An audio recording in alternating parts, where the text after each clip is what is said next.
আসসালামু আলাইকুম। আরও একটা নতুন ভিডিও নিয়ে আমি আবারও হাজির হয়ে গেলাম। গত ভিডিওটা আমি যেখানে শেষ করছিলাম ঠিক সেখান থেকেই আমার আজকের ভিডিওটা শুরু করছি। আমি নির্জন নিরিবিলি রাস্তাটা ধরে বিকালের গোধূলি আলোতে হেঁটে হেঁটে সাগর পাড়ে চলে গেছিলাম। উদ্দেশ্য ছিল আমার বিকালের হাঁটাহাঁটির বাকি অংশটা সম্পূর্ণ করা। শর্টকাট রাস্তা ধরে খুব অল্প সময়ের মধ্যে চলে আসলাম হৈফান রোডে। এই সোসাইটির এই বিল্ডিংগুলোর ওপাশেই হচ্ছে সাগর পাড়। আমি জাস্ট হেঁটে হেঁটে রাস্তাটা ক্রস করব, দেন আমি সাগর পাড়ের ওই পার্কটা চলে যাব।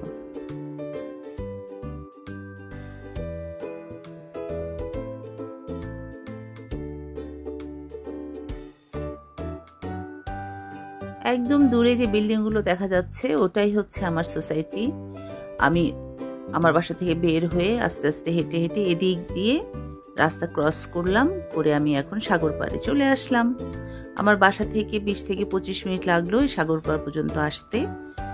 সামনে খুব সুন্দর একটা পার্ক আছে, এই যে সেই পার্কটা খুব সুন্দর, আমি দেখাচ্ছি আপনাদেরকে। অবশ্যই এখানে সব পার্কই খুব সুন্দর, আর যেহেতু বর্ষাকাল চলতেছে এখন, এই জন্য সবুজ খুব চোখে লাগতেছে। আর রাস্তাটা হচ্ছে একটু পাথর বসানো বসানো যাতে কেউ স্লিপ না করে। আর আমি যে বলছিলাম যে সূর্যাস্তটা আজকে খুব সুন্দর হবে, সেটার কিন্তু আভাস আমি এখান থেকে গাছের পাতার ভিতর দিয়ে দেখতে পাচ্ছি।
যে কোনো সাগরের তীরে মানুষের দল বেঁধে মাছ মারার দৃশ্য এখানে কমন।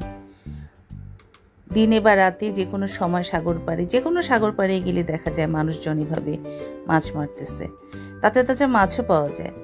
আমি এখানে এসে কিছুক্ষণের জন্য আমার হাঁটাটা বিরত দিলাম, দিয়ে আমি একটু এখানকার প্রাকৃতিক পরিবেশটা এনজয় করতেছিলাম। গোধূলির আলোতে নিজের কিছু সুন্দর সুন্দর ভিডিও ক্লিপ, কিছু সুন্দর সুন্দর ছবি নিলাম। গোধূলি লগ্নকে তো বলে কন্যা দেখানো লগ্ন। এই আলোতে নাকি আগেকার যুগে বিয়ের কনেকে দেখানো হতো। এত সুন্দর একটা গোধূলির আলো আজকে দেখতে পেলাম, তা আমি আর লোভ সামলাতে পারলাম না, নিজেরও কিছু সুন্দর সুন্দর ছবি ভিডিও ক্লিপ নিলাম। এখানে অনেক ফড়িং দেখলাম, ঠিক এই গাছটার উপরেই দেখলাম ফড়িংগুলো উড়াউড়ি করতেছে।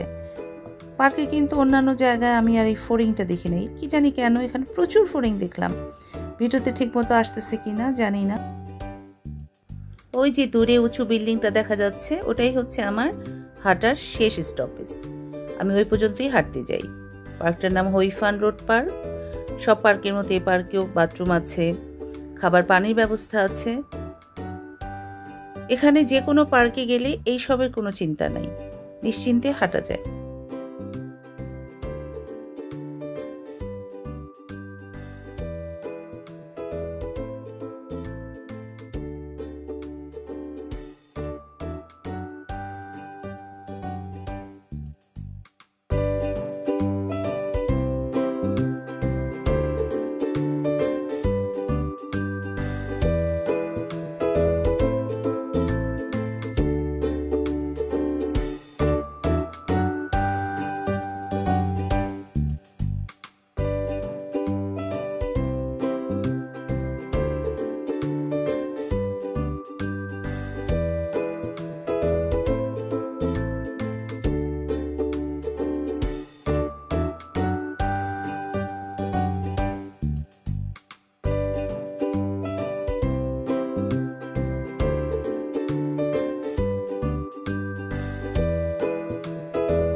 জাম গাছ, এরকম কিন্তু বেশ কয়েকটা জাম গাছ এই এলাকাটার আছে।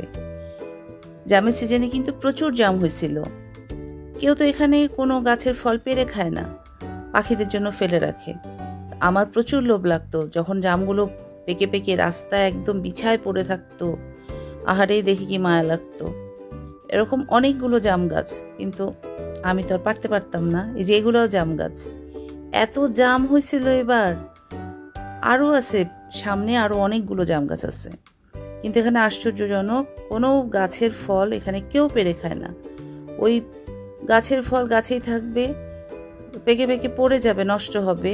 সকালবেলা ওই যারা রাস্তা ঝাড় দেয় তারা ঝেড়ে উঠায় ফেলে দিবে, ব্যাস ওইটুকুই। হয়তো পাখিরা খায়, কিন্তু মানুষ খায় না।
আমার হাতের ডান দিকে যেটি এলাকা, এখানে জাহাজের বিভিন্ন কন্টেনার লোড আনলোড হয়।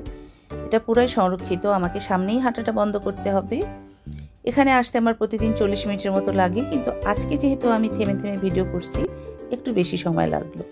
ওই যে সাদা একতলা ঘরটা, ওটাই হচ্ছে আমার শেষ গন্তব্য, এরপরে আর যাওয়া যাবে না। এবার আমার বাসায় ফেরার পালা। আর যেহেতু মাগরিবের ওয়াক্ত শুরু হয়ে গেছে, তো আমি সামনেই পার্কে বসে মাগরিবের নামাজটা আদায় করে নিব। তারপর আমি আস্তে ধীরে বাসার দিকে রওনা দিয়ে দেব। এভাবেই প্রত্যেক দিন আমি বিকালবেলা আসরের নামাজ পড়ে 5:30টার দিকে বের হয়ে আসি। এ পর্যন্ত আসতে তো আমার 40 থেকে 45 মিনিট লাগে। আবার এখানে একটু ব্রেক দিয়ে সামনে পার্কে বসে নামাজটা পড়ে আবার 40-45 মিনিট লাগে আমার বাসায় ফিরে যেতে। যখনই আমি বাসার বাইরে বের হই, এই তায়াম্মুমের মাটিটা সবসময় আমি ক্যারি করি। রাস্তাঘাটে কখনো যদি কোনো নামাজে ওয়াক্ত হয়ে যায়, তো আমি তায়াম্মুমটা করে নামাজটা সেরে ফেলতে পারি। নামাজ শেষে আমি পার্কে কিছুক্ষণ বসলাম, কিছু ভিডিও এডিট করলাম।